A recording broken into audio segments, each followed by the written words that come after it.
Boa tarde a todos e a todas, muito bem-vindos à primeira sessão desta nossa iniciativa, o Lastro.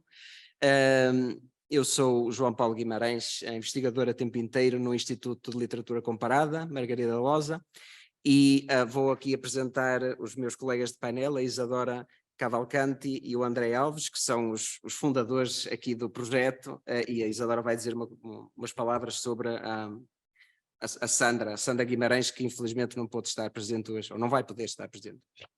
Olá, bom, em primeiro lugar, obrigada pela presença de todos. Meu nome é Isadora Cavalcanti, sou aluna do mestrado de Estudos Literários, Culturais e Interartes. Bom, esse projeto ele surgiu de um desejo que eu compartilhei com a André Almeida, enquanto aluna do MELC, de ter um lugar, um espaço de início físico, né, presencial, onde a gente pudesse projetar filmes e debater e ter conversas despojadas sobre eles entre alunos mesmo. Mas aí o João Guimarães ele acabou entrando no projeto e sugeriu que ele se tornasse híbrido. Então, a gente acaba de projetar o filme aqui na Faculdade de Letras da Universidade do Porto, ao vivo, e agora a gente está fazendo esse debate online, o que é ótimo, porque vai para além das fronteiras geográficas, né? Eu acho que tem portugueses e brasileiros aqui presentes, estou vendo meu irmão. Oi, João. Então é isso, queria agradecer ao João, queria agradecer ao Instituto de Literatura Comparada Margarida Loza por aceitar a nossa iniciativa, que, assim, de início vai ser experimental, a gente vai inevitavelmente cometer erros e acertos, então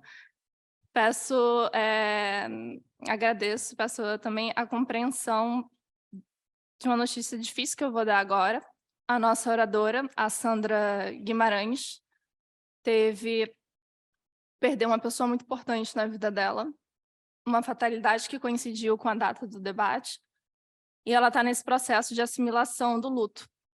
Portanto, ela não vai comparecer hoje ao debate, eu peço desculpas para quem tinha a expectativa de assisti-la, mas peço também compreensão, porque essas fatalidades, realmente, a gente não tem controle sobre elas. Então, quando a professora Sandra Guimarães puder voltar para falar conosco, a partir do tema que ela mesma sugeriu, e ela já tinha toda a apresentação também preparada, já estava tudo preparado, eu acho que ela vai conseguir falar e vocês vão ter uma nova leitura, uma nova abordagem do conto e da adaptação para o cinema. Aqui a gente vai tentar dar o nosso melhor, obviamente, claro que a gente pode cometer alguns equívocos, mas é justamente um espaço de trocas e de início, como eu disse, de experimentação que vai ganhando, eu espero, um formato mais sólido ao longo dos próximos eventos. Então, assim, meus votos é que seja enriquecedor e um aprendizado para todos nós. Bom, eu vou começar falando um pouco da Karen Blixen, a escritora, e vou tentar esboçar uma mini biografia, né? A Karen Blixen, abre aspas, ela diz assim: ninguém pagou um preço tão elevado como eu para se tornar escritor. Esse é um posicionamento radical, né? Que revela mais sobre o lugar que a dor teve na vida dela. Então, eu pergunto, quem de fato foi Karen Blixen?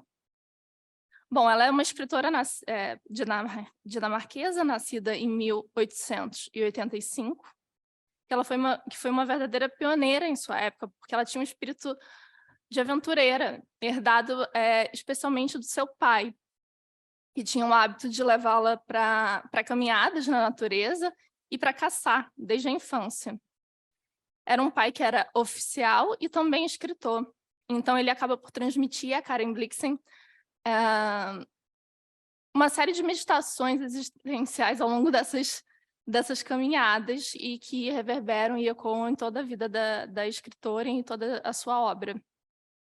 Sobre a mãe dela, é muito curioso, porque é uma mãe conservadora, que veio de uma origem abastada, Porém, ela foi sufragista, ela lutou em vida pela liberdade e emancipação das mulheres. Então, esse é um dado também que eu acho que se reflete muito nas obras da Karen Blixen em geral. Bom, mais tarde, né, adulta já, quando a Karen Blixen se casa com um primo distante, por conveniências, ela sai da Dinamarca e passa a viver no Quênia, onde ela mantém, assim, aqui em português de Portugal, uma quinta ou uma fazenda, em português brasileiro, de café.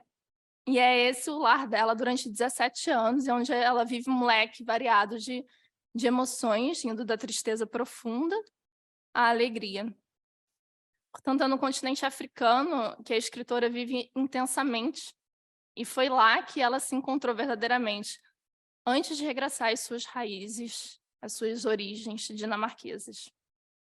A casa da sua família, onde passa a escrever para aliviar toda a dor da vida dela. Afinal, a Karen Blixen, que retorna da África, traz consigo uma bagagem cultural, sentimental e ideológica. Ela traz um casamento que funcionou mais como um contrato, marcado por diversas traições do marido. Ela passa em seguida por um divórcio e, nesse meio tempo, ela contrai sífilis, que é uma doença muito estigmatizada, né? E que levou seu pai a cometer suicídio, porque ele contraiu sífilis também, quando ela tinha 10 anos de idade. Bom, depois do divórcio, ela volta a se apaixonar profundamente, mas o companheiro dela morre. Então, depois de ter vivido todos esses altos e baixos da vida, ela finalmente regressa ao lar na Jutlândia, na parte sul da península, que forma a Dinamarca. E aí ela passa a escrever de verdade com dedicação, com afinco, e se dedicar exclusivamente à escrita. E a partir daí ela ganha notoriedade e reconhecimento como escritora. Bom, esse foi um breve quadro da escritora, que nos servirá para esboçar uma imagem dela, que desde cedo rejeitou valores burgueses, por um lado, para se dedicar à pintura, à escrita e a uma vida boêmia, marcada por múltiplas festas, viagens e inúmeras atividades, assim, um tanto sedutoras. Portanto, uma vida pouco convencional para a época. Da África, Karen Blixen também traz consigo 17 anos vividos na paisagem incomparável do sul do Quênia. Ela bem descreve isso no livro mais premiado, né? África Minha. É uma paisagem de clima equatorial, abre aspas, ela diz, como se ao longo do dia estivesse perto do sol, enquanto as tardes eram frescas e as noites frias. Uma paisagem marcada pelo tom seco e queimado de olaria. Então, é com essa paisagem, uma mistura formada tanto pela breve biografia, essa paisagem interna da autora, quanto pelo tom seco e queimado da paisagem externa do Quênia, que iremos avançar agora para o conto. Sobre o conto, talvez alguns de vocês já tenham lido, espero. Mas também quem não leu, eu vou falar sobre alguns aspectos que eu considero relevantes. A gente sabe desde o início que o conto se passa numa vila isolada na Noruega, onde duas irmãs de 65 anos, Martine e Filipa, Martine em homenagem a Martinho Lutero, um dado bastante significativo, vivem uma vida, digamos, bem a preto e branco, com extremo recato. O pai dessas duas irmãs foi uma espécie de profeta, fundador de uma seita eclesiástica muito devota, que acabou se tornando reconhecida e respeitada em toda a Noruega. E os membros dessa seita deveriam renunciar aos prazeres terrenos, porque para eles a Terra não passaria de uma mera ilusão. Então temos aqui um ecossistema fechado de renúncia ao prazer, que funciona, mas funciona bem na simplicidade que nos oferece, mas também de uma maneira muito regulada e dogmática.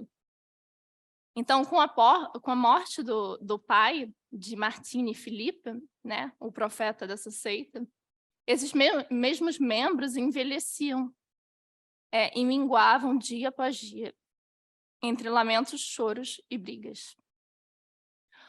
Ou seja, trata-se de um ambiente onde membros de uma seita religiosa perdem seu líder, perdem um homem que os guiava na vida, em todos os aspectos. Esses membros da seita encontram no lar das irmãs uma espécie de espaço de convívio mesmo, onde eles ainda sentem o espírito do mestre, né? E ainda se reúnem para se alimentar com a comida que eles mesmos fazem, né? Muito simples, e para interpretar a palavra em letra maiúscula, né? A escritura. Esse, na verdade, é o legado de Martini e Filipa, que ficam presas, de certa forma, a esse legado, mas que assumem também a liderança. E elas vivem suas vidas rotineiramente e vão assistindo ao envelhecimento e a um certo declínio do grupo ao qual pertencem. É importante dizer que essas duas senhoras, de fato, elas foram muito belas na juventude, mas elas passaram a vida rejeitando o amor terreno, sobretudo pela imposição da figura excessiva de um pai dominador na vida delas. A todo momento a gente vê que a imagem das irmãs jovens, pintada como se fossem seres angelicais que pairam pela vila, né, uma presença bastante etérea, contrasta com os personagens masculinos que, por acaso, entram naquela vila, que descobrem aquela vila, e demonstram um interesse de união com essas irmãs. Seja, no caso de Martini, uma união marital, cortejada pelo oficial Lauren, seja uma união de negócios, de business, no caso de Filipa, que foi descoberta por Achille Papin, que é um personagem deveras cômico, né, no filme, isso fica bem claro, dentro daquele meio protestante. Ele mesmo diz, abre aspas, a voz de Filipa irá consolar os pobres em sua miséria, fecha aspas. E essa fala é muito significativa, porque mostra uma forma de encarar a vida, né, por parte do Papin, que não faz sentido para a personagem de Filipa, e até causa um certo desconforto, ela recua. Causa um espanto, né? Um medo naquela comunidade. Como se fosse uma ameaça externa, aquele ecossistema que iria desregular todo o funcionamento daquela comunidade que se encerra num ambiente bastante isolado. Afinal, assim, Papin tem sensibilidade, ele é um tenor reconhecido, ele reconhece um talento e seu maior desejo é retirar a Filipa daquele lugar, que para ele acaba por esconder um verdadeiro diamante, e ele considera que um diamante deve ser entregue ao mundo, que ela deve usar o dom dela, assumir esse dom dela e compartilhar com as pessoas. Como mesmo diz, ela é uma diva, ou uma outra leitura, uma dádiva. Então, há o tempo todo esse jogo de contrastes no conto e na adaptação entre constrição e austeridade da vila dinamarquesa e a chegada desses personagens masculinos que tentam em vão cortejar as duas irmãs. Eu vou dar um salto temporal, porque meu intuito não é narrar todo o conto aqui. E, ao contrário, é fazer com que vocês se interessem e leiam, caso não tenham lido. Dando esse salto temporal, a personagem, finalmente, que dá título ao conto é Babette. É uma mulher francesa que chega à casa das irmãs, fugindo da guerra civil que teve lugar em Paris. E ela chega nessa vila como último recurso, na verdade, né? Como um apelo do amigo dela, o Papin. Ela chega com medo, carregando uma série de perdas, como a morte do marido e do filho, e a ausência de amigos ou qualquer amparo familiar. Ela é uma figura misteriosa, basicamente, enigmática, que causa um certo desconforto mesmo nas duas irmãs que não percebem como que podem acolher aquela mulher francesa, né, que vem de outra cultura, de outros costumes, enfim, de outro plano histórico. Mas, aos poucos, ela vai conseguindo se inserir naquele universo protestante. Porém, Babette carrega um segredo. Ela era chefe de um dos maiores restaurantes de Paris naquela altura. E aqui a gente pode ter uma pista do que a professora Sandra iria nos dizer sobre a relação do homem com a sensorialidade e o prazer, porque se trata de uma personagem que é uma verdadeira artista no preparo de comidas esteticamente sofisticadas, comidas muito elaboradas e deliciosas, assim, é o que parece, quando os personagens estão comendo, estão fazendo parte do banquete. Já no final do conto, e desculpem o spoiler, para quem não leu ainda, quando a Babette recebe um prêmio em dinheiro, ela toma uma decisão curiosa. Em vez dela sair daquela vila e continuar e seguir com a vida dela, ela decide oferecer um banquete extraordinário para todos os membros daquela congregação. E eu gostaria, então, de destacar esse banquete. Por um lado, nós, leitores, que lemos o conto, mas especialmente para os espectadores que viram a adaptação cinematográfica, nós acompanhamos o processo de realização daquele banquete. Eu uso o termo processo aqui porque ele é de especial importância, já que o banquete servido é descrito no conto e especialmente filmado na adaptação, numa sequência longa, do início ao fim, isto é, o espectador assiste ao processo de realização de uma verdadeira obra de arte em forma de comida, né? E do esmero quase religioso, ritualístico de Babette no seu processo. É o respeito que Babette mantém pela sua arte e a dignidade que ainda lhe resta, depois de ter uma vida que foi completamente apagada. Então, ela age aqui como uma espécie de maestro, de artista que trabalha behind the scenes, né? Ela o tempo todo está na cozinha e ela serve, e ela indica na adaptação aos seus ajudantes para servirem, todos os convidados, mas o tempo todo ela está trabalhando na penumbra, como uma artista bastante meticulosa, que reconhece esse dom e que quer compartilhar como desejo com o mundo. O último desejo dela, na verdade, é compartilhar, continuar fazendo o que ela fazia em Paris, né? É dar prazer para as pessoas, é fazer com que as pessoas se divirtam. E aqui eu lembro do tenor Papin, novamente, da fala direcionada a Philippe, né? Que tinha uma voz deslumbrante. Ele queria que o dom estivesse a serviço do outro, não como uma atitude narcísica, mas com uma atitude também de compartilhar talentos, ideias, dons. É um espírito que não deixa de ser corajoso, né? De se expor, né, ao mundo. Então, todas essas mulheres, elas agem assim, quase como formas angelicais nesse filme. Babette, ao servir esse grupo, isso fica muito evidente no filme, porque as imagens transmitem esse aspecto sensorial do banquete. É muito intrigante, porque para os que vivem naquela vila, especialmente para os membros daquela seita, nenhum deles nunca se entregou aos prazeres mundanos. O que eu quero dizer com tudo isso é que percebemos, eu acho, as analogias entre o banquete e a arte e o processo artístico. Porque acompanhamos desde a seleção rigorosa de ingredientes bastante invulgar, né? Uma seleção muito invulgar. A gente tem uma tartaruga gigante, a gente tem a codorna no sarcófago. Então, a gente vai acompanhando isso até o seu preparo e ao modo como ele é servido e apresentado aos que vão desfrutar desse banquete. Trata-se, sobretudo, de uma experiência estética que transcende o vulgar, a experiência vulgar. Tanto para os personagens, né, que se entregam aos poucos àquele prazer do banquete, da excelente gastronomia francesa, quanto para nós, espectadores. Assim, essa é a minha posição. Por fim, eu queria dizer algo sobre o nome Babette, em francês. Babette seria o diminutivo de Bárbara. O significado seria: meu Deus é abundante.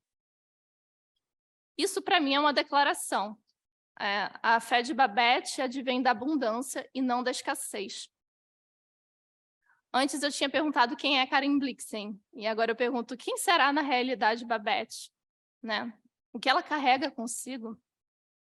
E, sobretudo, qual é o seu papel naquela vila, especificamente entre os membros daquela seita?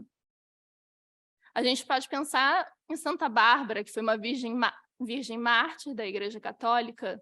Seria Babette uma espécie distinta de anjo, de santa, de mártir, diferente das outras irmãs angelicais daquela vila? Então fica evidente que o Deus de Babette não é o Deus de Martine e Filipa. Babette era uma comunarde. Isso é muito importante, porque a gente ainda tem a figura histórica que simboliza a Comuna de Paris e que se chama Elisabeth Dimitriev. Eu não sei pronunciar esse sobrenome, mas era uma marxista que foi uma das fundadoras mais ativas da União das Mulheres para a Defesa de Paris e o cuidado dos feridos. Mais uma vez, a gente está falando de uma disposição para o outro, de uma entrega ao outro, assim, de uma assunção de um certo dom, de um certo talento, mas desde que ele seja compartilhado. Bom, por fim, Karen Blixen ainda havia escrito um romance intitulado As Vingadoras Angelicais. Mentira, As Vingadoras Angélicas, publicado em 1944, sob o pseudônimo de Pierre Andresen, 6 anos antes da festa de Babette. Bom, eu deixo aqui essas provocações, nem todas elas têm resposta, aliás, é bom que não tenham. E eu passo a minha palavra, finalmente, ao meu amigo André, que ele vai abordar questões, sobretudo, sobre adaptação. Obrigada. Olá, boa noite ou boa tarde para quem está no Brasil. Não, mas eu vou falar bem rápido assim também. Eu acho que algumas coisas que eu vou dizer até vão de encontro, no sentido de concordar, e talvez algumas coisas que até não discordo, assim, mas vai principalmente nessa questão da Babette. O que eu queria falar, até porque o nosso ciclo aqui no Lastro, primeiro, é sobre cinema e literatura, é justamente adaptação, né? Mas, no caso, não como não quero que pareça nenhuma defesa de fidelidade, até porque eu não acho que esse é um critério especificamente muito válido para esse tipo de discussão sobre se o filme, conto, não sei. Mas assim, para até não ser muito breve, tentar abrir para outras pessoas intervenham, eu vou focar num aspecto específico desse assunto, dessa transição da literatura para o filme, que é justamente a personagem da Babette, que a Isadora também estava perguntando quem é Babette. Vamos ver se a gente caminha um pouco. Daí, primeiro, assim, para começar, tentar ver qual a posição dela dentro do relato, ou seja, tanto no filme quanto no livro. O acesso que nós temos, enquanto leitores ou espectadores, a Babette, né? No filme, o pessoal que está aqui também, a minha impressão é que ela ocupa, assim, sem dúvida, uma posição central e até bastante próxima a nós. Nós estamos constantemente juntos da Babette, a sós com elas, temos acesso a reações que ela tem a outros eventos, e durante o jantar, por exemplo, nós estamos o tempo inteiro observando ela na sua cozinha. No conto, no entanto, o leitor não tem essa mesma relação com a Babette. A Babette é quase sempre vista como uma estranha, uma figura para quem sempre olhamos de fora como leitor, né? O único momento que a gente de fato tem o acesso a Babette é o que ela pensa na cena final, onde ela revela a motivação para ter feito o jantar, que ela revela que ela era chefe do Café Anglais e gastou 10 mil francos no jantar que preparou ali para a comunidade, a congregação. E mesmo nessa cena, do final, só sabemos porque ela nos diz, né, no sentido de que são diálogos, né, falas que ela exterioriza. Ou seja, enquanto no conto, muitas vezes nós temos acesso aos pensamentos da Martine, da Filipa, do general, outros membros da comunidade, Em relação à Babette, nós estamos sempre como leitores de fora. A gente não consegue, não tem acesso à cabeça dela nesse sentido. Por exemplo, ao longo do conto, ela é descrita muitas vezes assim como impassível, jamais aprendeu a falar a língua do seu novo país, ou seja, nunca consegue se integrar totalmente ali naquele meio. Tem um norueguês estropiado, silenciosa, estrangeira, misteriosa, alarmante, estoica, enigmática. E depois, quando começa a parte do jantar, natureza incontrolável, terrível, bruxa, que mexe em caldeirões borbulhantes. Há uma impressão, então, quase satânica. E isso por quê? Porque estamos lendo através das duas irmãs, né? O ponto de vista delas e daquela comunidade que partilhamos, né? A cozinha, inclusive, que no filme é muito repartido, né? No conto nós nunca assistimos durante o jantar, a gente não vemos a Babette. As irmãs se lembram delas ao final, quando todos já estão indo embora e vão conversar com ela. Então, o argumento que eu acho que eu tento trazer com isso aqui é que no filme ela é muito mais, a Babette, muito mais responsiva. Assistimos ela sorrindo, ela brinca com o merceeiro, vizinho ali da casa onde ela mora. O dinamarquês dela é perfeitamente funcional, assim, ao menos, exceto no começo, quando ela está aprendendo, não temos nenhuma dificuldade de comunicação entre ela e as outras pessoas, mesmo que às vezes tenha um francês no meio do dinamarquês. Ela dá broncas bem-humoradas ali nos velhinhos, quando eles estão brigando no momento. Ela é bondosa com o ajudante de cozinha, ela aproveita um vinho no momento de descanso, faz brincadeiras com o cocheiro que está ali esperando o general e a tia dele, serve pratos para ele, serve copo, fala, experimente isso, etc. Bem, então, no caso, no filme, para mim, a Babette faz muito mais parte daquela comunidade, é integrada ali e não vista só como um apêndice das irmãs, sabe? Ela tem uma presença real ali, né? E para mim, assim, o jeito que o filme tenta lidar com isso, eu acho que dá até uma impressão um pouco maternal, passa essa impressão para a Babette, né? Mas isso eu já volto nessa questão. Então, assim, esse contraste, então, que eu estou tentando abrir aqui entre essas duas Babettes, né, a Babette do filme e a Babette do conto, eu acho que ela fica explícita na cena final, né? A cena que ela justamente revela que trabalhava no café inglês, que é a chefe, embora não seja nenhuma surpresa, acho que tem pista suficiente para a gente matar isso tanto no conto quanto no filme. Isso principalmente, mas não só, pela explosão de informação que tem no conto e o filme anula, né? No filme, se todo mundo está lembrado, quando a Babette diz que ela não voltará para a França, pois eu escrevi que todos estão mortos, mas eu acabei de ver o filme e eu vi que é outro termo. Ela fala todos se foram. É a mesma ideia. O filme está evidentemente se referindo à família dela, que foi assassinada, e o que é explicado no começo do filme pela carta do Papin. O conto, no entanto, ele faz uma cambalhota nesse momento, né? Ela diz a mesma coisa, de todos se foram, sobre todos estarem mortos, e a Martine, a Filipa, e nós também, como leitores, interpretamos como se ela estivesse se referindo à família, porque é uma coisa mais natural, é um pouco lógica, mas a Babette, ela continua e explicita logo na frase a seguir exatamente quem são as pessoas de quem ela sente falta.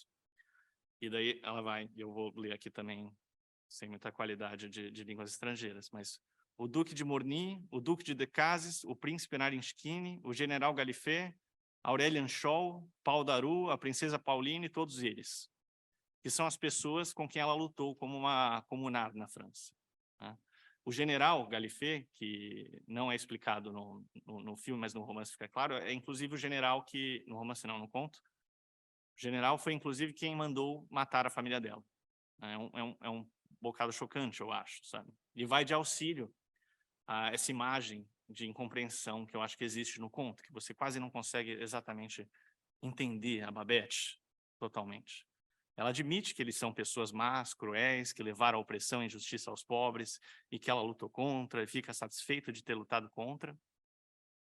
Mas, no entanto, e aí volto a citar, essas pessoas me pertenciam, eram minhas. Foram criadas e educadas a um custo tão elevado que as senhoras, ela falando para a Martina e a Filipa, minhas queridas, jamais poderiam imaginar ou acreditar para compreender a grande artista que sou. Eu era capaz de torná-los felizes. Ao final desse momento, ela chega ao ponto dela, que é o que ela quer é não ser reconhecida pelo mínimo, né, pelo quase melhor. Ela quer mostrar tudo que ela consegue fazer, quer dar o máximo dela, mesmo não sendo absolutamente compreendida. Por exemplo, como é indicado no texto as pessoas ali do vilarejo, com exceção do general, que é o único que tem um entendimento dos pratos que ela está servindo ali naquela mesa. Os outros, apesar de apreciar, eles não compreendem, e depois tem uma menção ali que eles não são nem capazes de lembrar quais foram os pratos que ela entregou. E assim, já para terminar e tentar seguir em frente, eu não sei se era uma coisa que o João queria falar, mas se a gente quiser enxergar essa história inteira, né, tanto o filme quanto o livro, como um comentário meta de uma artista comentando sobre o seu fazer, né, o seu fazer artístico, ou do artista, no caso da Gabriel Axel, que é o diretor e roteirista do filme. Nessas duas Babettes, pelo menos, eu acho que dá a impressão de duas visões bem diferentes do que seria um artista, né? No caso do conto, eu tenho essa impressão de fazer por fazer bem, sabe? É uma demonstração quase desinteressada da própria habilidade. Assim, ela quer mostrar que ela sabe fazer porque ela é boa naquilo. E tem esse elemento quase que foge da lógica que a gente entende, sabe? Que não se alia a tudo que está ali. No filme, minha impressão é que o foco está num objetivo quase de consolo à comida que ela serve ali, né? Por isso que eu falo da questão dessa figura mais materna, que cuida ali daquela comunidade, das senhoras e das pessoas ao redor, né? Ela tem uma impressão na Beth do filme que ela é gentil, sabe? Em vez de ser uma pessoa que você não compreende. Ela repara as cisões ali na congregação, ensina, une as pessoas, assim. Basicamente, isso que eu acho. Não sei se todo mundo discorda, concorda, ou tem alguma coisa a falar sobre esse comentário meta. Sim. Posso pegar isso? Infelizmente não preparei, ao contrário aqui dos meus camaradas, não preparei nada, mas vou tentar chamar a atenção para alguns pontos que acho que ainda não foram mencionados, ou pelo menos tentar elaborar algumas coisas que vocês já disseram. Por exemplo, essa questão do processo criativo, não é? Eu acho que é muito mais evidente no filme, não é? Visto, como tu disseste, André, no filme as coisas aparecem feitas, não é? Aparecem na mesa, não é? Na Babette nós nunca, como tu bem disseste, nunca temos acesso à personagem, nem ao que ela faz, não é? Portanto, esse backstage da produção da comida não é de todo o foco do filme, do conto, não é? Ao passo que aqui, e isto é interessante porque à medida que nós fomos também falando um bocadinho, eu vou tentar olhar para as pessoas em vez de para os monitores, senão... mas à medida que nós fomos falando um bocadinho também de porque é que decidimos também escolher este filme, veio sempre a questão à tona deste filme ser sempre enquadrado em ciclos sobre o cinema e a comida, não é?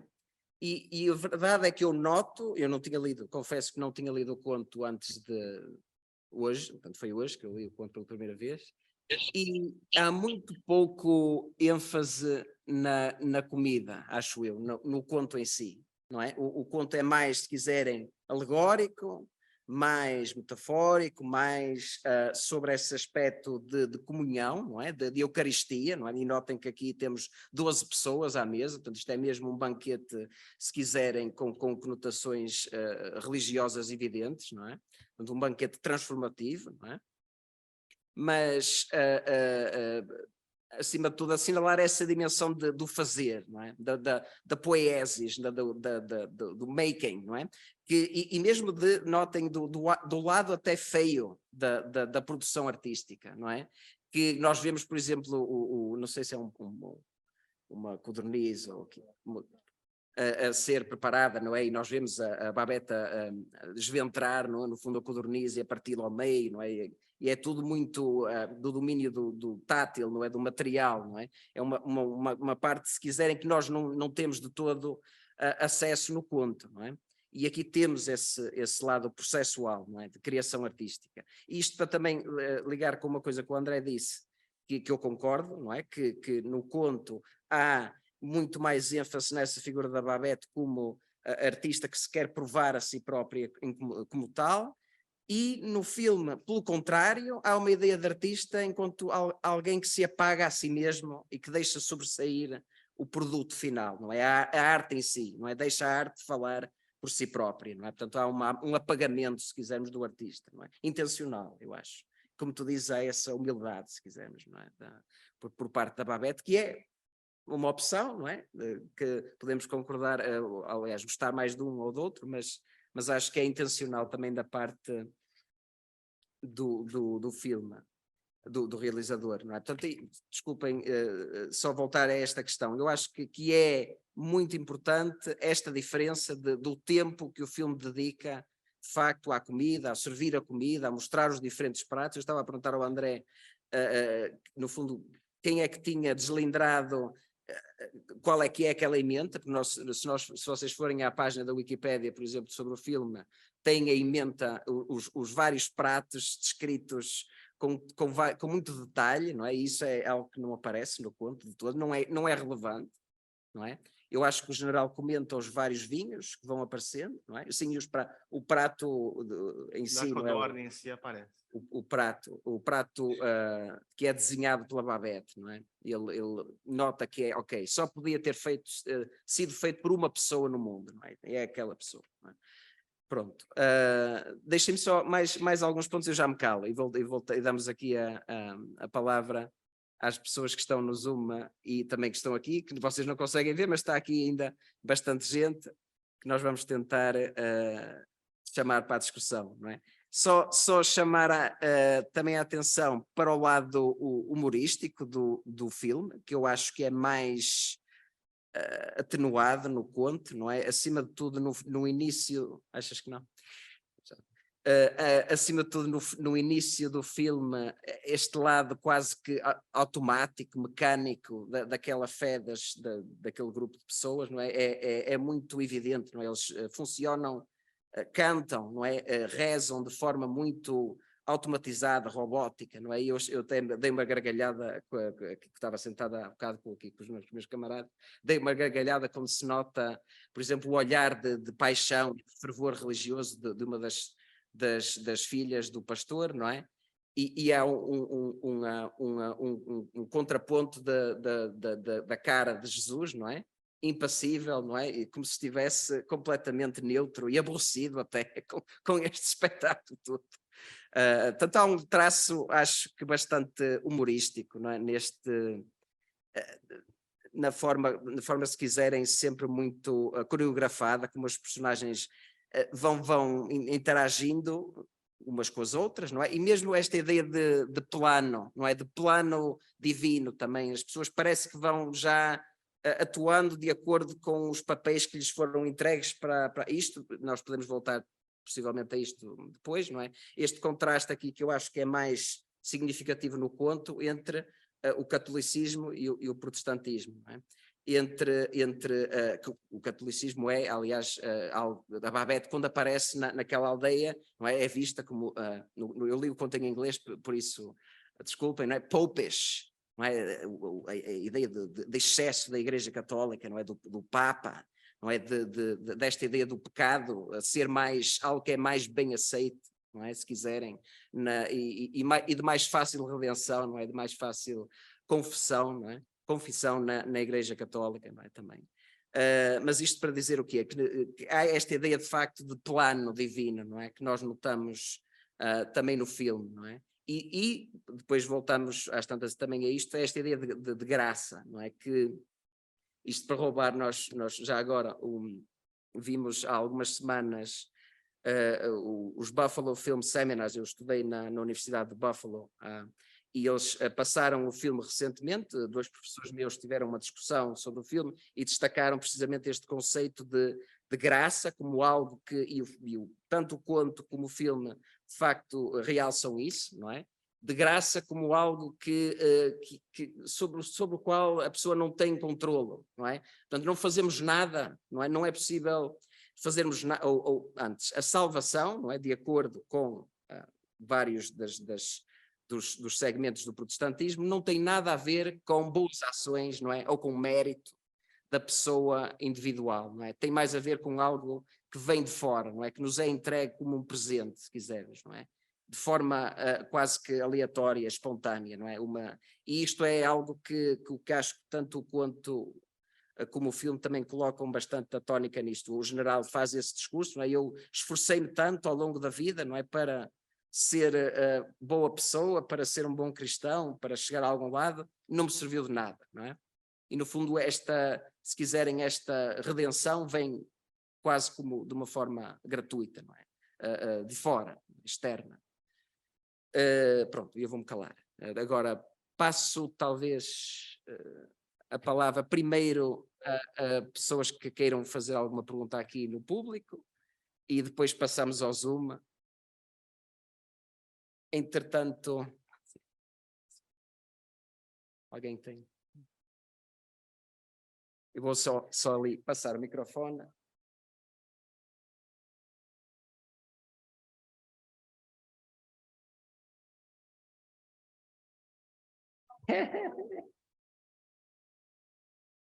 Primeiro eu queria agradecer vocês por essa iniciativa, essa oportunidade. E eu fiquei pensando muito nisso, claramente tem uma coisa ritualística, muito religiosa em todo o filme. E eu enxerguei esse jantar como um sacrifício, bem pensando naquele sistema do Marcel Mauss, eu não sei como é que fala o nome dele, mas em que existe o sacrificante, o sacrificador e a vítima. E aí foi de encontro um pouco com o que vocês falaram, só que com algumas diferenças, assim. Eu não enxerguei tanto a Babette como eu enxerguei a Babette como essa figura intermediária da sacrificadora, que está entre o mundo divino e o mundo terrestre. E como que eu vou colocar isso? E ela estava preparando esse ritual de morte mesmo desses convivas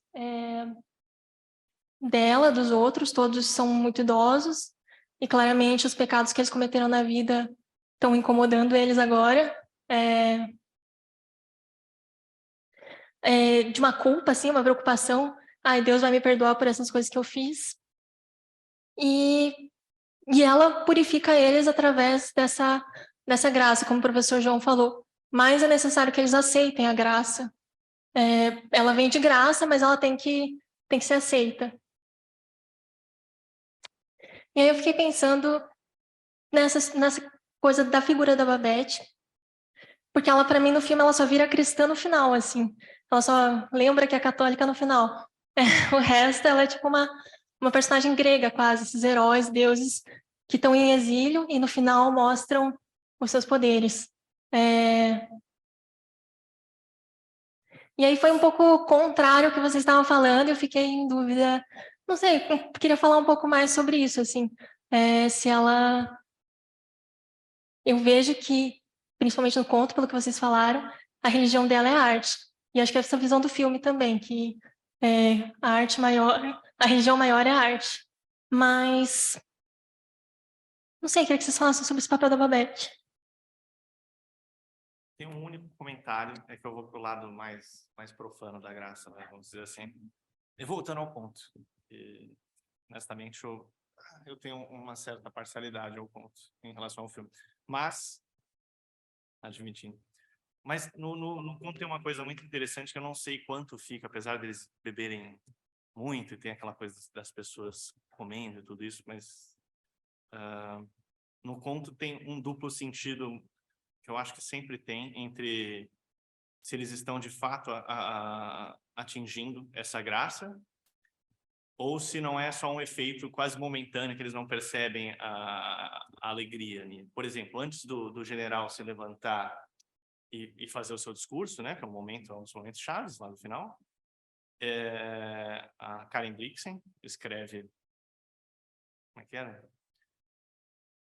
Que os convivas ali já haviam vistos marujos, bêbados e tudo isso, mas nunca tinham visto um general nudo. Então eles não percebem que ele está bêbado. E ele vai lá e dá toda aquela declaração de êxtase, sabe? E também acontece isso com as outras pessoas, que todas se salvam, como a Jasmine estava dizendo, graças à Babette. Só que eu não sei quanto tempo subsiste isso, porque se for essa leitura, porque depois, por exemplo, no conto neva, eles estão em neva, e fala que eles ficam cambaleando.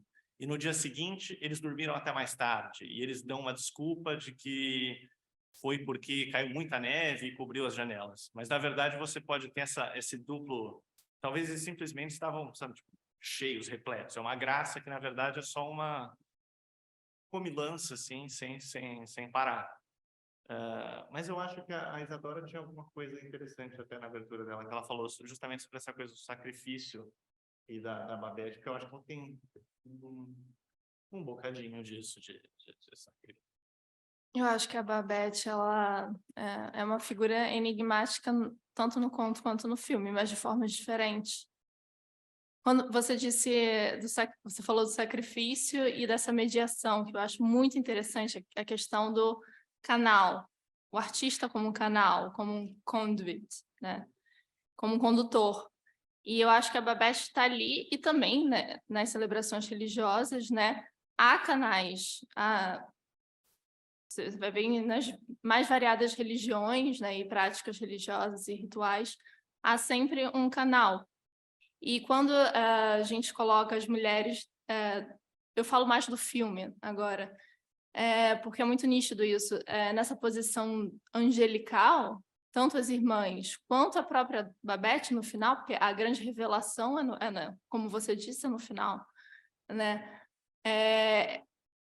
O anjo é isso, né? A figura do anjo, desse ser híbrido, está entre o céu e a terra, é quem faz a mediação entre Deus e os seres humanos. Não há outros mediadores. Então, ela sim, eu acho que ela canaliza, sim, uma força que pode ser interpretada como divina ou como uma artista inspirada, que tem uma vocação mesmo, e que trabalha com rigor, né, sobre o trabalho dela, porque tem a questão da técnica, né, que você falou muito, porque não é só a inspiração e divina e gloriosa, ela trabalha muito naquele banquete, é muito meticuloso, as cenas são muito, a sequência toda é muito meticulosa, e o João falou que a gente vê até as entranhas não necessariamente as entranhas dos animais, mas as entranhas do processo. São visões que beiram o grotesco, assim.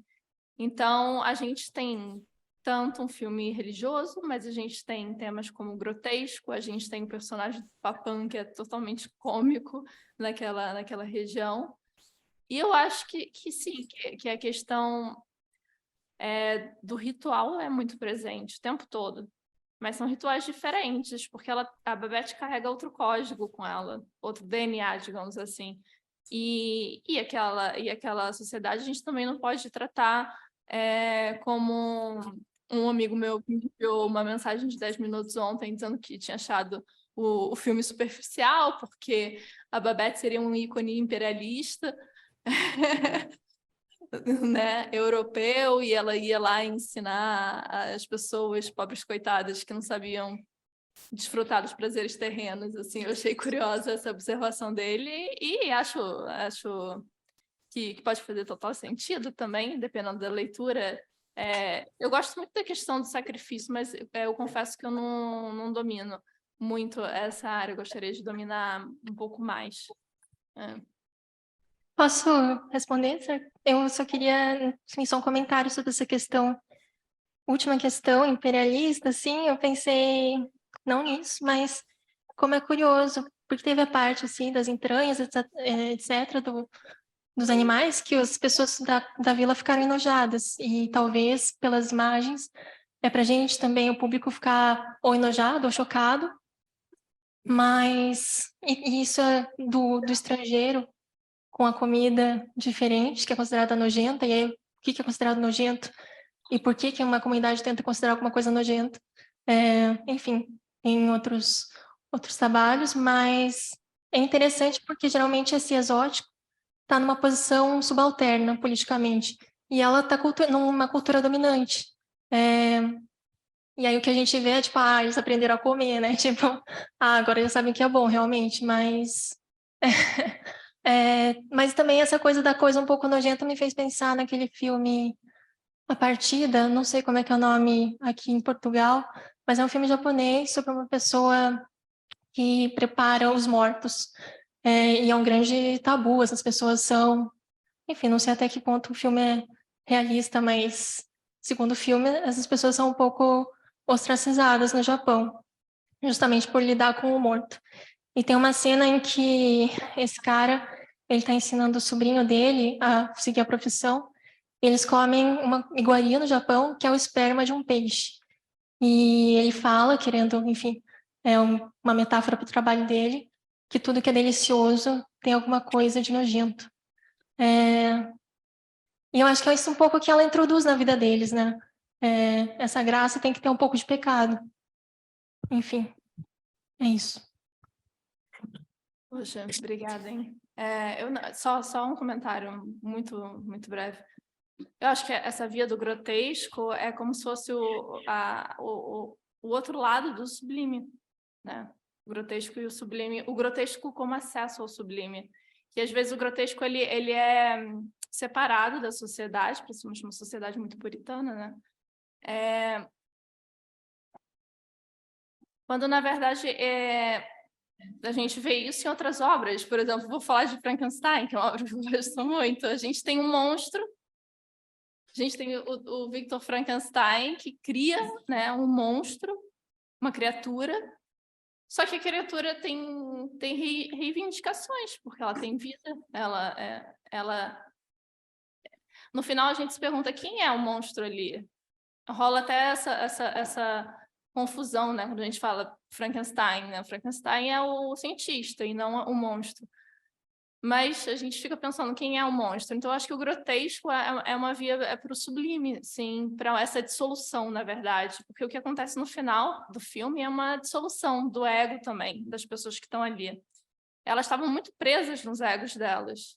E quando você fala do sacrifício, eu percebo isso, porque é quase como uma morte mesmo, de um aspecto do ego delas que estava muito ainda preso e arraigado na figura de um pai ausente. Primeiro o pai, né, de verdade, das irmãs, e depois um Deus, né? O pai como acesso a esse Deus. Eu acho que eles têm, no filme tem a imagem do pai, né? Uma fotografia do pai. Então, assim, a gente pode até relacionar com certos regimes, né? Sim, não é uma relação absurda. Então, assim, eu acho que sim, elas quebram o ego, e eu acho que por mais que elas não admitam em palavras que aquela refeição, aquele banquete está sendo extraordinário, dá para perceber, né, nas sutilezas, no convívio entre eles, o tom muda, o tom que era de desagregação passa a ser de união, e eles começam a achar engraçado. Eu te boicotei um dia. Eu também fiz isso. Nossa, mas de repente eles resolvem conflitos que estavam sendo arrastados há anos e que se transformaram em ressentimento. Era uma comunidade que estava muito ressentida ali e que não falava, que não se permitia falar. Então, o prazer é uma via de acesso ao sublime nesse sentido, de permitir a graça, de permitir que as coisas sejam faladas e tratadas com mais, talvez, sutilezas e não tão extremos, né? Com uma visão muito preto e branco da vida, que era o que eles estavam fazendo até então. Falei que ia ser breve e não fui, tá vendo? Deixem-me só dizer uma coisa a propósito desta questão que vocês trouxeram do místico, não é? Que eu acho que é algo que o conto, acima de tudo, quer que a gente pense, não é? Porque há uma parte, mais uma vez, em que o general está a fazer contas à vida, literalmente, não é? O vocabulário que é usado em inglês, pelo menos, não é? Deixa-me lá ver. a balance sheet of his life, não é? Portanto, ver a conta, não é? Fazer contas, literalmente, a ver a que é que a gente chega em termos de bem e de mal, o que é que eu fiz de bom e de mau ao longo da vida. E há, de facto, como vocês disseram, essa dissolução, não é?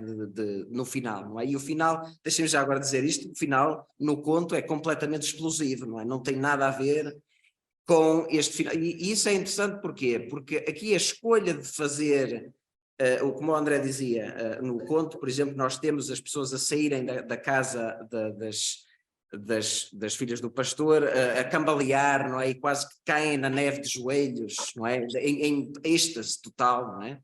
Portanto, há um elemento, como a Jasmine estava a dizer, do profano também aqui. E não é por acaso, vou trazer aqui à discussão uma coisa, o conto também carrega muito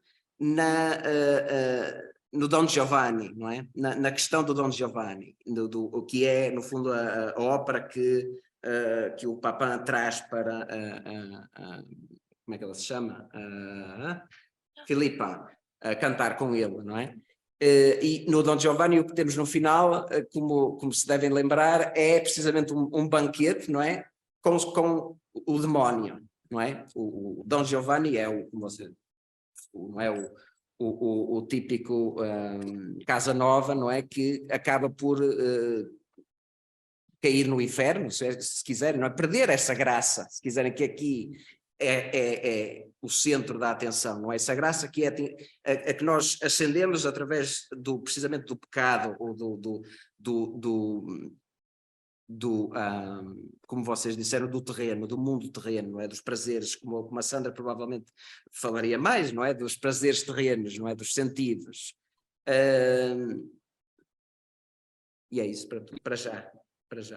Tinha mais qualquer coisa? Esqueci. Mais alguém aqui da sala quer? Não?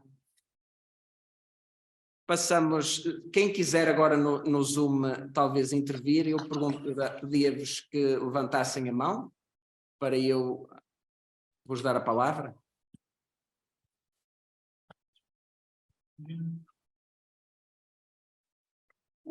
E o Adelino, vou então... Adelino, acho que pode falar. Posso? Bom, primeiro eu queria cumprimentar vocês três, os senhores, a senhora, sei lá, aí é difícil. O João, a Isadora e o André, cada um deu um enfoque, achei muito interessante. Eu fiquei com pena, eu estou aqui perto, eu sou do Brasil, mas estou no Brasil e Portugal, não sei mais o que eu sou. E eu fiquei com pena de poder ir aí ver o filme, porque eu já tinha visto, acho que em 87, quando foi lançado. Mas achei muito interessante toda a abordagem de vocês. Não tem nenhuma pergunta, só queria parabenizar pela iniciativa. Fiquei com pena de não ter ido aí para lotar um pouquinho mais o auditório, mas não deu. E foi interessante mesmo, gostei muito de escutar coisas sobre, como a Isadora falou, do enfoque da Santa Bárbara. Não tinha pensado nisso. É legal, não sabia, não lembrava, não me toquei. E voei, eu voo muito, vocês falam, eu ficava pensando em outras coisas. Fiquei pensando nas dificuldades hoje dos imigrantes quando chegam em outro lugar, dessas seitas que existem, todas as seitas que a gente às vezes não entende ou não quer entender. Eu estava vendo um filme outro dia sobre os judeus ortodoxos, me lembrei também que eles, todos aqueles rituais, como tem essa seita que eles se libertam um pouquinho. Bom, não quero falar mais não, só queria dizer que eu gostei muito, parabéns para vocês, tá? Obrigado, Adelino. Poxa, obrigada aí você pelo comentário Sim. e pela presença. Mais alguém? Comentários, perguntas, reflexões?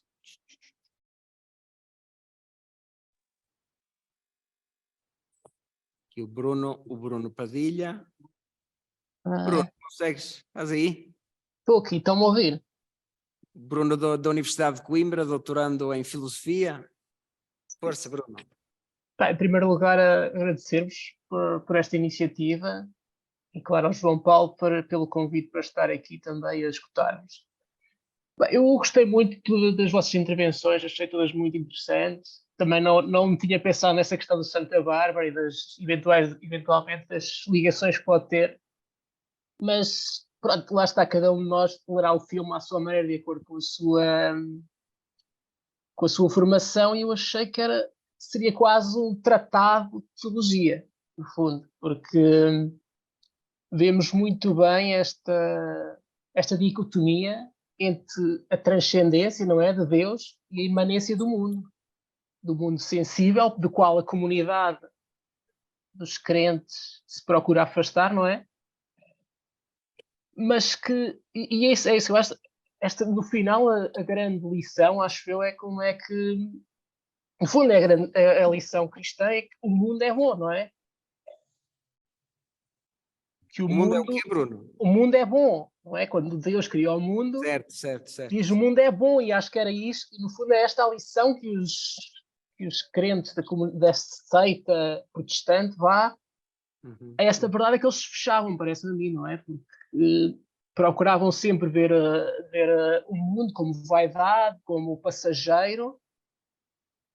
E será neste sentido, podemos ver a personagem, não sei, foi proponho à discussão a personagem de Babette, ou seja, ou da arte, no fundo, que é fazer esta síntese entre a imanência do mundo e a transcendência de Deus. Mas gostava de vos ouvir em relação a isso. Obrigado.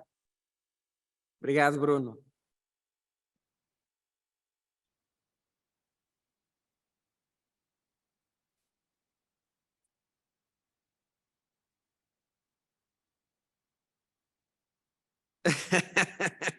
Não, Bruno, eu acho que em relação a isso, sim, já dissemos que há de facto essa síntese, não é?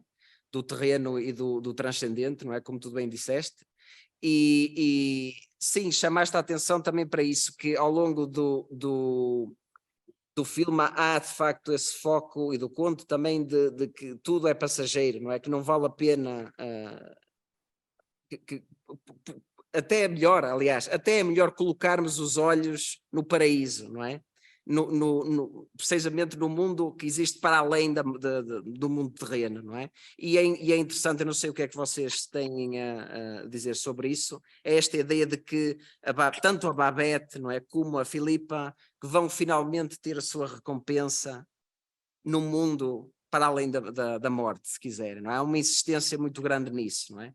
Mas por outro lado, é como se já lá estivéssemos chegado agora, não é? Acho eu, não é?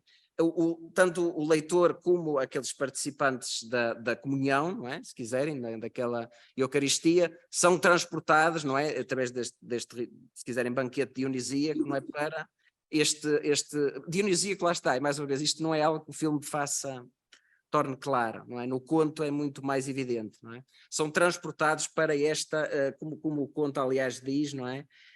They had tasted reality as it really was, não é? Eu lembro-me que os professores de Buffalo diziam isso também, que há um se quiserem, um romper do véu da realidade, não é? Que a pessoa consegue, paradoxalmente, através da comida, não é? De uma coisa mais ou menos banal, terrena, não é? De facto ascender a este plano do divino, não é? Como tu disseste. Não sei, o que é que vocês acham dessa ideia da insistência no paraíso? Você tem alguma coisa a dizer sobre isso ou não?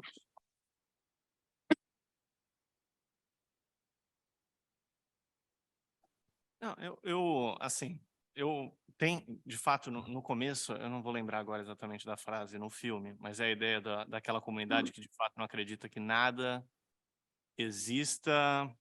Como é que é a frase? Nada existe ali é tudo uma ilusão e é só Jerusalém, não sei, essa terra além do paraíso, né? Que elas ficam voltando. É até interessante porque, de fato, essas pessoas conseguem chegar lá através do banquete da Babette. É interessante isso, que eu não sabia a coisa que o João falou agora sobre o Dom Giovanni, não tinha pego isso. Até porque nessa ideia, todas aquelas figuras satânicas que as irmãs veem como quem cumpriria esse papel seria a Babette, justamente, né? Ela é o diabo no banquete. Então, para mim, assim, no jeito que eu leio, o filme, eu acho que de fato ele vai para o paraíso e irá recompensá-las. Eu acho que ele tem essa questão menos ambivalente. Para mim, o conto, ele balança ali nesse final, onde você tem esse final mais violento, e a Babette parece não estar na mesma como se diz, na mesma frequência que as irmãs e que as pessoas ali. Ela, inclusive, está separada do banquete, né? Ela não partilha desse mesmo estágio de paraíso. Eu ainda estou meio pensando em como abordar isso, mas eu acho que no final, essa cena final, que no filme eu acho que é um concordar absoluto de que as duas vão atingir o paraíso e ser recompensadas por isso. No filme, eu tenho quase uma impressão de um diálogo que uma não entende exatamente o que a outra está falando, né? Que é a Martina ou a Filipa no final? É a Filipa? Eu tenho a impressão que a Filipa fala aquilo, mas até quando ela abraça a Babette no conto, a imagem ela abraça a Babette é como um corpo de mármore, ainda está nessa coisa do impassível e ela está se expondo ali. Não sei, eu ainda fico meio incerto na relação se aquilo é para ser tomado totalmente como, de fato, todos aqueles problemas se resolveram. O general Lovenstein, Lovenstein, é esse o nome? O general removeu sua melancolia, ou se aquilo é uma coisa que é quase é um banquete que eles tiveram, e naquela noite eles vão ficar satisfeitos, mas logo mais todos esses pensamentos irão voltar, porque justamente é uma arte nesse sentido, e não uma revelação religiosa. Eu acho que o filme eu acho que ele vai mais para a ideia de que tudo, de fato, o paraíso é alcançado ali naquela noite, e eles resolvem todos os seus problemas. Posso discordar só? Vá lá, Eu não sei se posso. Eu não sei se só ver se entretanto as pessoas na internet têm alguma pergunta, ou aqui também. Se entretanto alguém quiser que nos interrompa. Não, discordar porque acho, precisamente como tu disseste, que o conto coloca muito mais a tónica, e mais uma vez ressalvo isto, não é? E ponho isto em destaque. O filme tem um final muito mais sóbrio, não é? Muito mais anticlimático até, não é? E isso é muito interessante, não é? É muito controlado aquele final, não é? Muito, se quiserem, até aborrecido, comparado lá está, com esta dimensão, como o André já falou, das bruxas, não é? E dos contos de fadas, não é? Que eu acho que a história quer ser, em parte, um conto de fadas, não é? Quer ter um final feliz, se quisermos, não é? Essa, como tu disseste, a queda de neve no final, não é? É por um lado quase como um milagre, não é? Nunca tinha nevado tanto como naquela noite, não é? E anotem também a questão das estrelas, não é? Que eles saem à rua, não é? E os astros estão em realce, não é?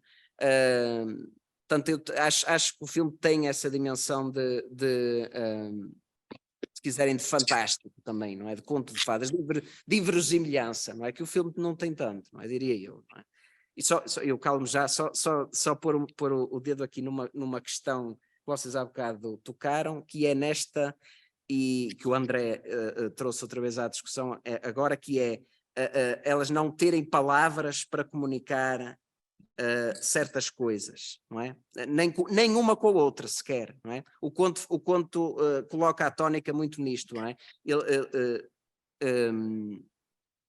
O conto diz a certa altura, não é? Que elas não tinham palavras para descrever, por exemplo, o Papin, não é? Não tinham vocabulário, não é?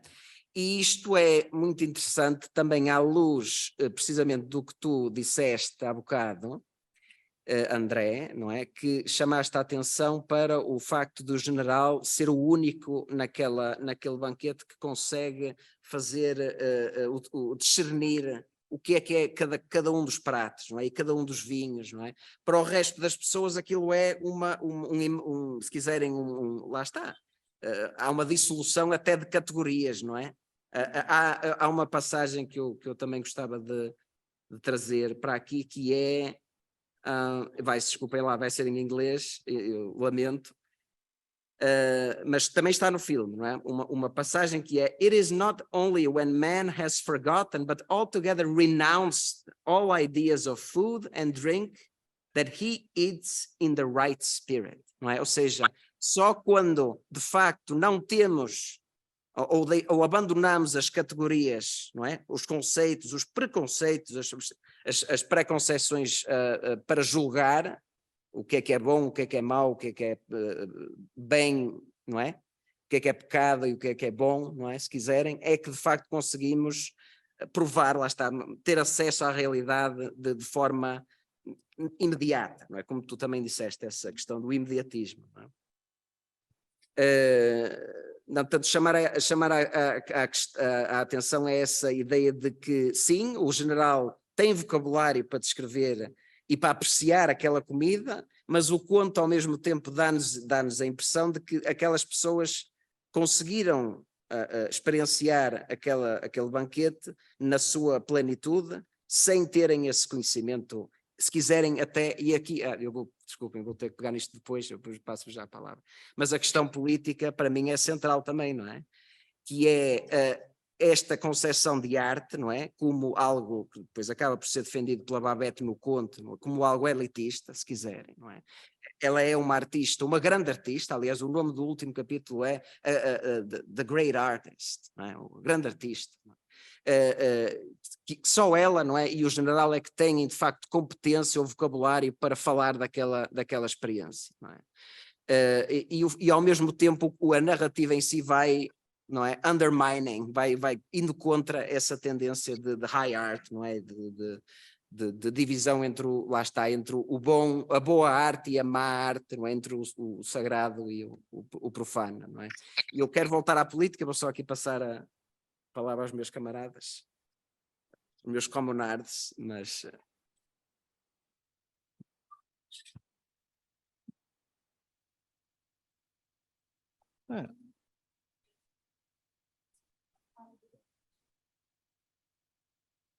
A principal relação que fica aparente no conto é o general Galifard, que ele fala que foi a pessoa que levou ele no café anglais e ficou falando, eu me mato pela chefe cozinheira. Esse general é o que mandou matar não sei se é o marido, mas eu acho que o marido e o filho da Babette. E o oficial presente no jantar Foi levado por ele. indiretamente tem. Então, esse oficial, ele tá ali também no nada para casa, né?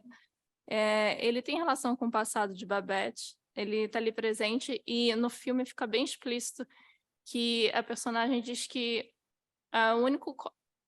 todos têm que ser servidos, mas a única taça que tem que permanecer sempre cheia é a desse oficial, o que é muito interessante, porque ela perdeu toda a família, justamente, né, nas mãos do general que convidou esse oficial para o restaurante onde a Babette servia. Então, essa relação da Babette com uma espécie de anjo vingador, de outra forma, por que a gente não encara a vingança também de outra forma? Porque se a gente pensar que ela é uma artista, se a gente pensar a arte é igual à barbárie, o que ela faz ali naquele banquete? Que imagens são aquelas que chocam os que estão ali e até o espectador, né? Pela estranheza, assim. Eu acho que a Babette carrega muita violência dentro dela. Eu não acho que ela seja uma pessoa tão graciosa quanto aparenta. Eu acho legal, eu acho interessante o contraste dela, das cenas dela sempre articulando com quem está ali na aldeia de uma forma muito respeitosa, né? Mas sempre mantendo uma distância. Porque ela tem uma violência muito contida dentro dela. Ela carrega a violência por causa do passado dela, em primeiro lugar. Mas também porque a arte também, né, o artista também carrega a violência. Então, eu acho que esse banquete, ele explicita, ele é a violência mesmo.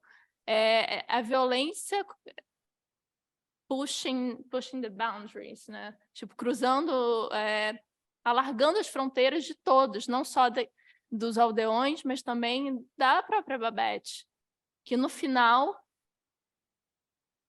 da forma dela, ela consegue cumprir com o que ela sente que foi feita para fazer, que é servir banquete e dar prazer às pessoas.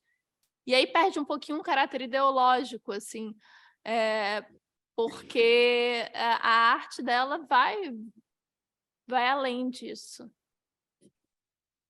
Ela encara um pouco dessa forma.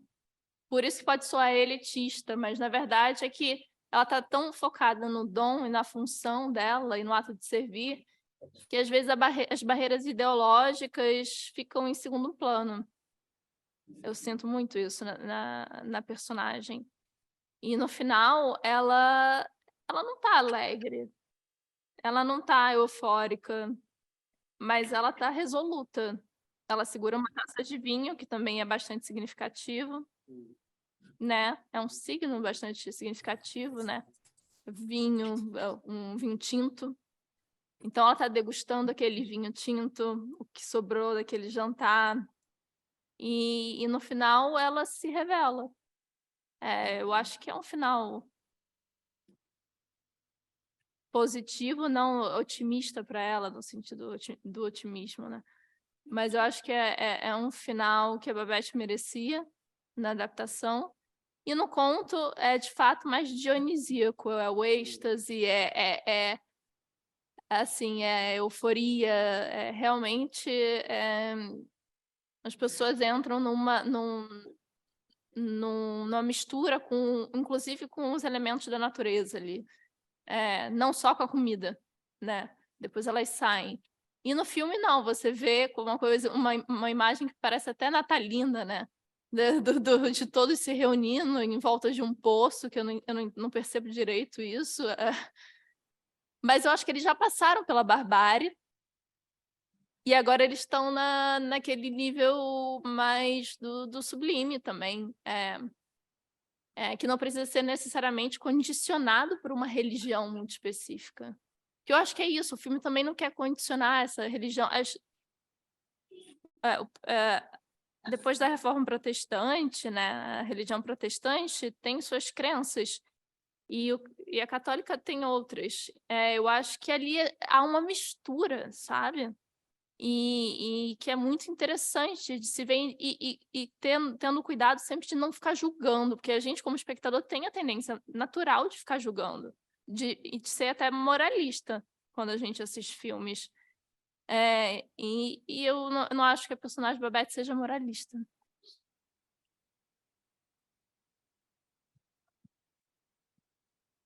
A única questão que eu traria é que eu não lembro se no filme eu acho que essa questão justamente do comunar não é trazido à tona.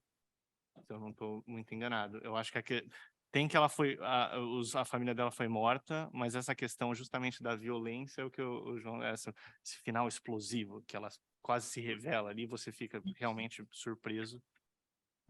A violência dela no filme, se eu fosse escrever uma coisa mais triste, quase, assim, sabe? Ela menos uma... E eu sinto falta disso no filme, desse passado mais petroloso, que eles chamam no filme, né? De tacar esse medo que dá. Eu acho que esse elemento dá um saborzinho ali, que até pela sua fala, eu sinto que... Mas, enfim. Alguém quer fazer alguma perguntinha? Eu quero só, a propósito dessa questão do passado político dela, só é uma curiosidade, não, se quiserem, uma coisa que eu achei interessante é esse contraste, não é? Nós tendemos a pensar no nosso imaginário, não é verdade? Os comunistas, não é? O socialismo é automaticamente quase que associado à pobreza, não é? Ou ao estoicismo, não é? À falta de recursos, se quiserem, não é? E aqui o que é interessante é precisamente termos uma comunista, se quisermos, não é? Que prepara um banquete de luxo, não é? E é este paradoxo, não é? Que aparente paradoxo, não é?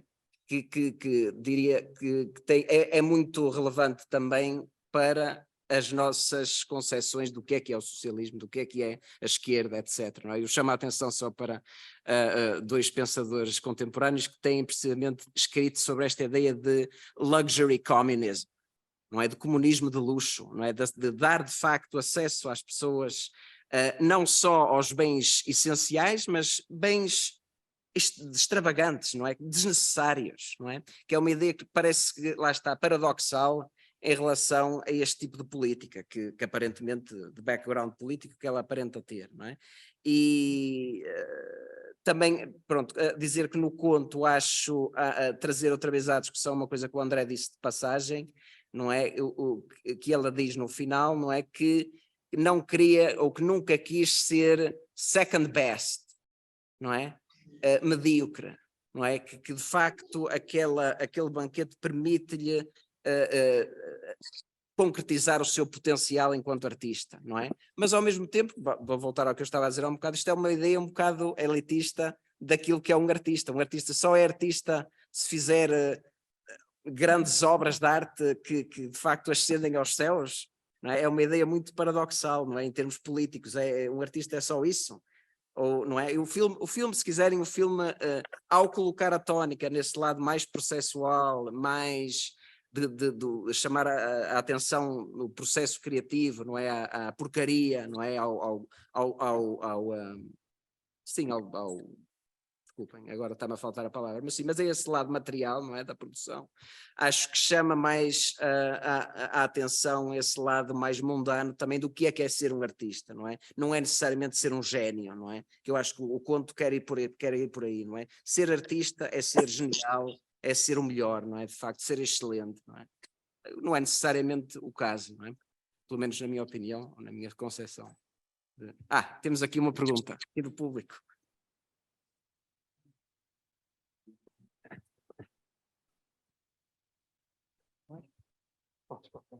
Não, ela não é só uma artista, mas ela também é uma artista exilada, que acho também é importante, porque esse banquete, se for visto como uma forma de arte, pode também ser uma tentativa de reencontrar a pátria que ela perdeu, porque ela não perdeu a família só, perdeu a sua pátria, não pode voltar, pode, mas ela não quer voltar à França, e não sei também se é pertinente essa, não lembro, não é bem uma pergunta, mas não sei se é pertinente.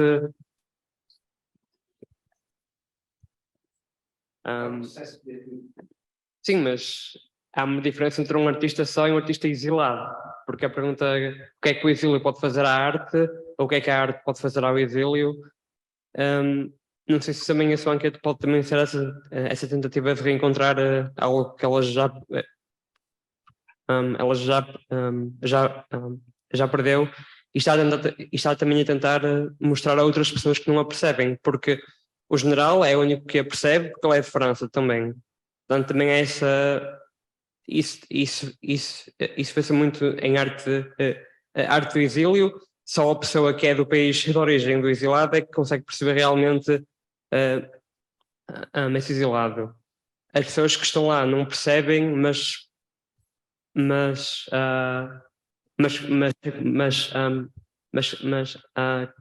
conseguem apreciar esse banquete. Não sei se é algo pertinente. Não, acho que sim, lá está, é tal questão das pessoas, apesar de não serem apreciadores de arte, isso é muito interessante, lá está mais uma vez roubar as ideias dos professores de Buffalo, a Diane Christian e o Bruce Jackson, que lá está, têm um vídeo também online a falar sobre o filme, não é? Recomendo também que consultem. Eles dizem precisamente isso, que aqui a audiência, não é? No fundo aquelas pessoas vão para o jantar com a vontade de resistir àquela comida, não é? De não serem comovidos, não é? De não serem afetados, não é? Mas a arte acaba por se impor a eles, não é? Eles usam o termo overwhelmed, não é? E é mesmo isso, é essa dimensão do sublime, não é? Eles são overpowered, não é? Por aquela refeição, não é? Por uma forma quase que irracional, se quiser, não é? Não há nada ali de terminologia, não é? De como o general usa, não é? Isto é o vinho do ano, não sei o quê, não sei o que mais, parece ser irrelevante. Mas tem até uma questão, isso que o Roberto falou, tu me lembrou disso também. Que ao mesmo tempo que tem essa questão, que isso é interessante, essa parte da narrative underwhelms, mas tem também a própria ideia de você fazer arte para ninguém, porque você quer fazer. É claro que na história tem o general ali que aprecia, ela serve pessoas, mas de fato parece que é algo que ela tinha uma necessidade, então ela estava dentro dela, então ela ia fazer mesmo, eu acho que a única coisa que faltava antes era o dinheiro. Isso a gente pode chegar aqui. A arte custa dinheiro também. Sim, claro. Dependendo. Alguém mais aqui no Zoom? Não? Então às tantas. Não sei se alguém quer. Eu tenho uma pequena... Adelino, quer... Não, Adelino, fala.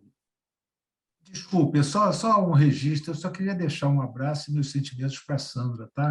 Eu sei porque ela não pode estar presente, então ela não está assistindo, mas certamente vai assistir a gravação. Então, Sandra, meus sentimentos, tá? Tchau. Obrigado, Adelino. Obrigado, Obrigada, Vamos obrigada dar mesmo. conhecimento, sim, ela certamente ficará contente. A Sandra, acho que a nossa ideia é que ela ainda venha. Sim, ela já tem tudo pronto, na verdade, e quando ela tiver melhor, assim, eu acredito que ela vai querer, sim, falar com vocês, querer dar, na verdade, uma aula que ela tem preparada sobre um tema que ela bem pensou. E eu acho que o aspecto da sensorialidade dos sentidos que a gente falou pouco aqui, ela vai falar muito sobre isso, da questão do corpo, mente e espírito, em como em certas religiões ou certas doutrinas, eles não se separam, em como, tanto no catolicismo quanto no protestantismo,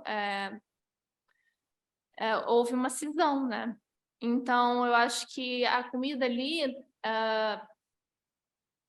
ela não é uma arte intelectual, ela é uma arte dos sentidos, ela é sensorial. Então, quem está aberto a sentir, em primeiro lugar, e a passar por essa vida que pode ser extremamente violenta, né? E não nos dá o que a gente esperava, mas mesmo assim está aberto a ela e depois, no final da vida, talvez faça um balanço, né, das coisas que fez de bem, de mal, enfim. E aí entre nossa certa dualidade. Mas eu acho que tem essa relação, a relação da Babette com o oficial é um pouco essa, porque ela viveu em Paris, o oficial teve uma vida também ele se afundou em dívidas, né? Então a gente imagina que ele tenha gastado muito dinheiro aproveitando a vida. Acho que tem isso também, né? E talvez a Sandra fale um pouco sobre isso, mas não sei, eu estou super curiosa para saber o que a Sandra tem preparado. Isso. Meninos, querem dizer alguma coisa sobre as próximas sessões ou os nossos planos? O que é que nós temos, pelo menos em mente, o que é que pretendemos fazer? Bem, o lastro teremos continuamente aqui no Porto, então quem estiver aqui próximo pode vir, a gente vai fazer sessões de filmes, a ideia é que sejam mensais, ainda nesse semestre a gente vai fazer um no mês que vem, só para saber, a gente já sabe qual o filme que será o Beau Travail, da Claire Denis, né? Que é também uma adaptação, inspirado na novela Billy Budd o Marinheiro, do Herman Melville, continuando com esse ciclo de cinema e literatura que estamos fazendo. E teremos também uma conversa depois, algum debate que será também transmitido.